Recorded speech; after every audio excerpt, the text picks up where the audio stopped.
I love the church. Is there anything more beautiful in this world than the church? I dream of seeing the church of God being able to reach out and impact a city and the whole world. I, along with you as a pastor, as a leader, desire and believe that the Church of Jesus can truly change and transform lives today. There are so many people and so many statistics that say that the church is in decline, that our culture is moving away from the things of God, that atheism and agnostics and people, the nuns as they call them, are seemingly taking over the world. But instead of fear, what that puts in my heart is love. First of all, love for Jesus Christ and for His message. And second, love for people that are in need of God.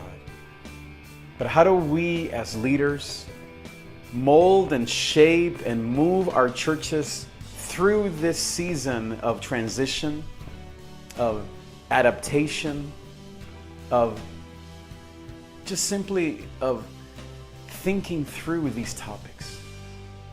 You ever been in a staff meeting or maybe just in your office by yourself, thinking and wrestling about these issues? And yeah, the reality is that you have to still preach a message on Sunday morning. You still have to make sure that the kids are picked up. You have to make sure that people that are leaving are getting a call asking them what's going on, how are they doing. That's the reality of most church leaders and pastors.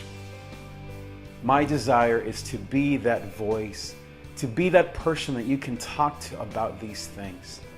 In my 20 years of ministry experience, I have had the privilege to see and to help many individuals, many churches, many leaders. I've been a part of large, medium, and small churches. I've been the lead pastor, I've been the associate pastor, I've been the executive pastor, and I've actually been a not pastor. I've had the privilege to start my own business, to be an entrepreneur, to be a creative type and a recording artist. I've written articles. I know what it's like to be on the outside as well as to be on the inside. But most of all, even through experience and seminary and all the training and all of the desire, what really matters the most, what really drives my heart is that I love the church. I love the leadership of the church. I love the mission of the kingdom of God here in this world. And I want to help you, and not just simply to examine, analyze, and do all of the things that a mentor, a coach, or a consultant would do. I will do that.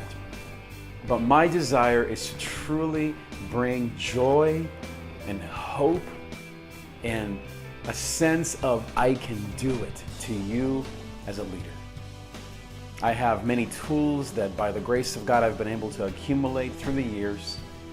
My program at school and different things that I've been able to study has truly shaped me, has truly given me a tool that I call the 7 principles for maximum kingdom impact that I am convinced will help you and your church move forward through this amazing time. So I just want to ask you a question. Are you at that point where you need a mentor?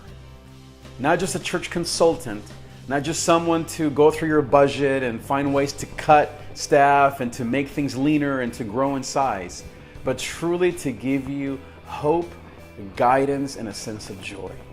To navigate the millions of articles that you read daily, the thousands of posts on Facebook and Twitter and Instagram that you see that you need to be following up on or you need to be reading, and to actually help not just you as a leader to do the right thing, but to have your soul and your internal wellness increase. That is truly what God has called me to do. To equip, to coach, to mentor, to really disciple you and your church towards the mission of God. Make no mistake about it. I believe that the Church of Jesus Christ has an amazing mission to accomplish.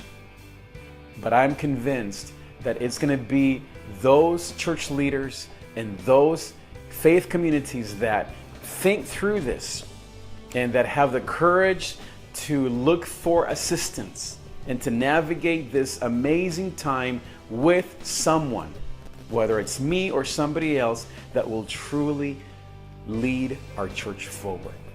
And let me just say one last thing. It's not about any one of us. Ultimately, it is the Spirit of God who will truly help us move forward. It is He who will give us the guidance and the counsel and the wisdom to know how to love people better, to know how to engage unbelievers, to know how to be socially conscious, and to have love and compassion for millennials, for Gen Y, for Gen Z, for the builders, for those that are retired, for the aging, for people of different cultures, whether it's Latinos, whether it's young hipsters, whether it's families, whether it's a normal suburban family church. I encourage you to call me. Let's sit down, and the first thing that we will need to do is simply to build trust, for you to get to know who I am, for you to evaluate in some ways my skills, my knowledge, my angle, my approach to leadership. Second, let's go through your church structures, your mission, your goals, your dreams. And then lastly, we will talk about these 7 tools, these 7 markers that I believe are important for your church to evaluate. Thanks so much for watching. I am so proud of you for loving your church, for being in the game, for not giving up. But I encourage you to look for someone that can coach you and can mentor your church forward towards a life of mission, of purpose, of joy, and of grace in Jesus Christ. Thanks so much for watching. Hey, this is Trig. Did you like this episode?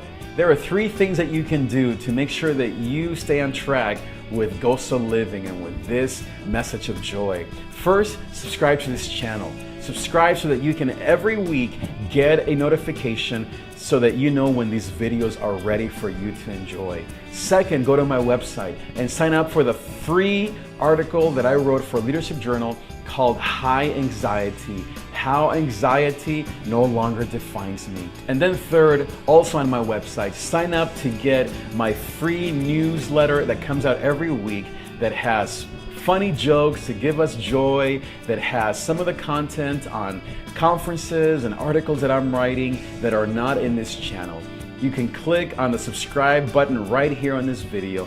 Go to my website, check it out. Most of all, I am so proud of you. I am with you. I am cheering you on. I am thankful for what you're doing to live a life of joy, adventure, overcoming crisis, and discovering who you love. Thanks so much for watching. Your Gozo friend. I will see you next time.